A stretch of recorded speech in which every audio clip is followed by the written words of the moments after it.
আসসালামু আলাইকুম। গতকাল গার্ডার স্ট্রেসিং করছিলাম। আমাদের এই গার্ডারে টোটাল ৪ টা কেবল, যার মধ্যে ২ টা কেবল স্ট্রেসিং শেষ হওয়ার পরেই হঠাৎ করেই কালবৈশাখী ঝড়ের কবলে পড়লাম। যদিও ঝড়ের মাত্রাটা এত বেশি ছিল না, কিন্তু তারপরেও আমাদের আশেপাশে যা ছিল উড়ায় নিয়ে যাওয়ার চেষ্টা করতেছিল।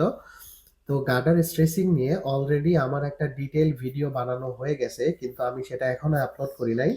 আপলোড না করার কারণ হচ্ছে, আমি আপনাদেরকে বলছিলাম যে গার্ডার নিয়ে একটা সম্পূর্ণ এপিসোড আমি করব। এই এপিসোড নিয়ে আমি আসলে কাজ করতেছি, যদিও কাজের ব্যস্ততার কারণে এই ধরনের কাজগুলো আমি নিয়মিত করতে পারতেছি না, যেটার কারণে এগুলো আপলোড করতে ডিলে হয়ে যাচ্ছে। আশা করি এই গার্ডার রিলেটেড ভিডিওগুলা অতি শীঘ্রই এপিসোড আকারে প্রকাশ করা হবে ইনশাল্লাহ।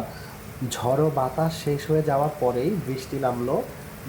আমরা যেহেতু স্ট্রেসিং এর কাজটা ওয়াকি টকির মাধ্যমে করি, যেটার কারণে আমরা কন্টেইনার থেকেই এই বাকি ২ টা কেবল স্ট্রেসিং এর কাজ শেষ করতে পারলাম।